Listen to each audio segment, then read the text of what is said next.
আজকে আমি আপনাদের সাথে আরও একটি রেসিপি নিয়ে আসলাম, লাউ ছেঁচকি। লাউটা তো কেটে নিয়েছি আর এখন সোয়াবিন সেদ্ধ করে নিচ্ছি। আর এই দেখুন লাউটা ভালো করে ধুয়ে নিলাম আর সোয়াবিনটাকে ধুয়ে নেবো। এখনও গরম জলের গরম ভাবটা রয়েছে, তো ওই জন্য একটু ঠান্ডা হোক।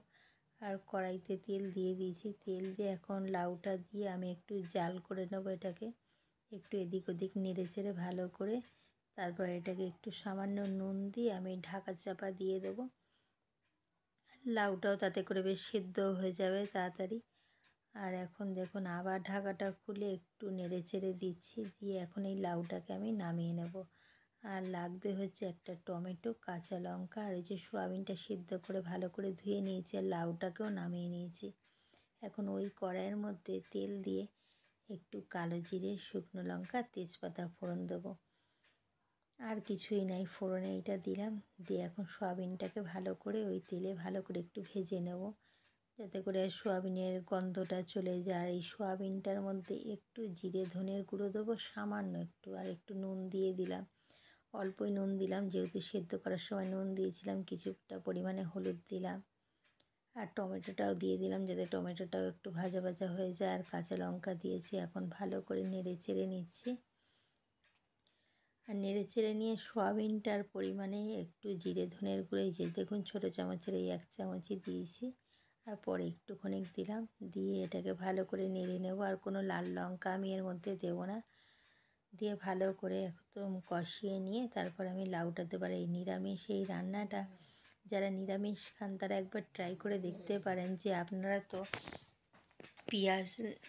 তো চিংড়ি মাছ দিয়ে, মাছের মাথা দিয়ে লাউ ছেঁচকি খেয়েছেন, কিন্তু এইভাবে সোয়াবিন দিয়ে একবার ট্রাই করে দেখতে পারেন, খুবই সুন্দর হয়। আর এটা তো ভাতের সাথে তো ভালো লাগে, রুটির সাথেও খুবই সুন্দর লাগে। এখন ভালো করে নেড়ে চেড়ে মিশিয়ে নিচ্ছি। আর এটা একটু জল আবার বেরিয়েছে, এখন ভালো করে কষিয়ে নিয়ে এর মধ্যে দেখুন এক জায়গায় করে আবার একটু ঢাকা দিয়েছিলাম। হ্যাঁ, ঢাকাটা দিয়ে একটু টমেটোটাও সেদ্ধ হয়ে গেছে, আবার নেড়ে চেড়ে নিচ্ছি। আর এর মধ্যে একটু মিষ্টিও দেবো আর ধনে পাতা দেবো। দেখুন লাউটা গলেও গেছে, আর এটা খুবই সুন্দর হয়। সবসময় তো একঘেয়ে মাছ দিয়েও ভালো লাগে না, নিরামিষ বড়ি দিয়েও, কিন্তু এই সোয়াবিন দিয়ে এটা খেতে বেশি ভালো লাগে। আর এর মধ্যে নামানোর আগে জাস্ট একটু ধনে পাতা দিতে হবে, আর ধনে পাতাটা দিয়ে দিলাম, দিয়ে ধনে পাতাটা দিয়ে একটু আবার একটু নেড়ে চেড়ে নেব উল্টে পাল্টে। আর একটু মিষ্টি দেবো, আর লাউ তো আর নিরামিষ রান্না একটু মিষ্টি মিষ্টি হলে ভালো লাগে, তাই একটু মিষ্টির মায়া না করেই একটু মিষ্টিটা আর কি দিয়ে দিয়েছি। এখন ভালো করে নেড়ে চেড়ে নিচ্ছি বন্ধুরা। আর আমার লাউ ছেঁচকি রেডি। আর এখন এটাকে আমি এবার নামিয়ে একটু সার্ভ করে নেব, আর একটু যেরকম আমি পারি সেরকমভাবে একটু সাজিয়ে আপনাদের সামনে পরিবেশন করব। বন্ধুরা, আজকের আমার এই রেসিপিটি আপনাদের কেমন লাগলো অবশ্যই কমেন্ট করে জানাবেন। ভালো লাগলে লাইক, কমেন্ট, শেয়ার করবেন।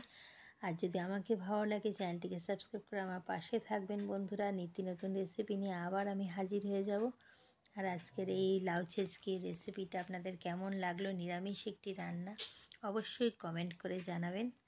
আর আজকের রেসিপি ভিডিওটি আমি এইখানেই রাখছি। টাটা, ভালো থাকবেন।